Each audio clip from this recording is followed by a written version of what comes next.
జిల్లా జమ్మలమడుగులో రాజకీయ రచ్చ కొనసాగుతోంది. తనపై కూటమి నేతలే తప్పుడు ప్రచారం చేస్తూ లేఖ రాయటం దుర్మార్గమన్నారు ఎమ్మెల్యే ఆదినారాయణ రెడ్డి. ఈర్ష్య, ద్వేషం, అసూయతో లేఖ రాశారంటూ తనదైన శైలిలో విమర్శించారు. బీజేపీ ఎమ్మెల్యే ఆది ఇంకా ఏమన్నారో మా ప్రతినిధి మధు అందిస్తారు. ఉన్న నేతలు కేవలం ఆదినారాయణ రెడ్డి వర్గాన్నే టార్గెట్ చేస్తూ ఒక లేఖ రిలీజ్ చేశారు. అది ఎంతవరకు కరెక్ట్? అది అరాచకము, దుర్మార్గము, సహేతుకం కాదు. దానికి కౌంటర్ నేను కూడా ఎంక్వైరీ చేయమని చెప్పడం. ఆ ఎంక్వైరీలో ఏమీ లేదు. ఉత్తుత్తదాయకమైన ఏదో ఒకటి అసూయ ద్వేషంతో ఆ లెటర్ రాయడం జరిగింది. ఎవరు రాసినారో వాళ్ళే నష్టపోయినారు. మాకేమి, మాకు అభియోగం మోపిన వాళ్ళము అభిమానం సంపాదించాను. నేను అతను అభియోగానికి గురైనాడు కూడా. అతను రివర్స్ బూమరాంగ్ అయింది ఆ లెటర్ రాసినోడికి.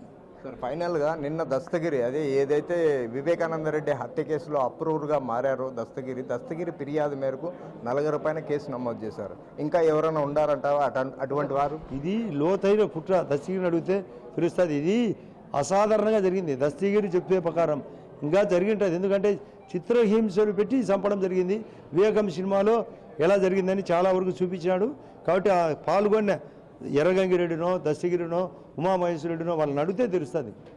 ఫైనల్గా జమ్మలమడుగు నియోజకవర్గ అభివృద్ధి కోసం కూటమి ప్రభుత్వ పెద్దల దగ్గర నుంచి ఇంకా ఏమైనా ఫండ్స్ తెచ్చుకునే అవకాశం ఉందా? ఆలోచనలో ఉన్నారు. ఇప్పుడు లేటెస్ట్గా గడ్కారి దగ్గరికి నేను స్వయంగా పోయినా. జమ్మలమడుగు పెద్ద బస్సులో లోపల రోడ్డుకు 50 కోట్లు ఇవ్వడం జరిగింది. దాని పేరు central road infra funds. Power finance corporation ద్వారా జమ్మలమడుగు 120 కోట్లు వచ్చేటట్టుగా, సెంట్రల్ నుంచి శాసకీయ ఫండ్స్ గండికోటకు 80 కోట్ల రూపాయలు, జలజీవన్ మిషన్ సెంట్రల్ ఫండ్స్, అందులో జమ్మలమడుగు పార్టు 450 కోట్లు. కాబట్టి ఇవి నిరంతరం కేంద్రం రాష్ట్రానితో పాటు జమ్మలమడుగును ప్రత్యేకంగా గుర్తించి, నేను బీజేపీ కాబట్టి మరింత నిధులు కూడా కేటాయించడానికి, అందులో PM EGP loans, Mudra loans, national livestock mission, ఇప్పటికే 10 మందికి ఎన్ఎల్ఎంఈ కూడా ఇవ్వడం జరిగింది. నేషనల్ లైవ్ స్టాక్ మిషన్ అని 50% సెంట్రల్ స్పాన్సర్, 50% లోను. ఇది స్కీములు కూడా. ఇది చాలామందికి ఎన్ఎల్ఎం అంటే తెలియదు, ఏం ఈజీపీ తెలియదు, ముద్ర అంటే తెలియదు, ఎంఎస్ అంటే ఎంఏ తెలియదు. మేము అన్ని సకాలం రాబట్టుకుంటాం కూడా. రైట్. కూటమి ప్రభుత్వంలో జమ్మలమడుగు నియోజకవర్గంలో ఇంకా అభివృద్ధి కోసం ఇంకా ఎటువంటి ఫండ్స్ రావాలన్నా కూడా కేంద్రంతో సహా రాష్ట్ర ప్రభుత్వాన్ని కూడా కోరడం అయితే జరుగుతుంది. అనేక నిధులు తెచ్చే అవకాశం కూడా ఉందంటున్న Jammalamadugu MLA Adinarayana Reddy. Camera person సుదర్శన్తో మధు, బిగ్ టీవీ.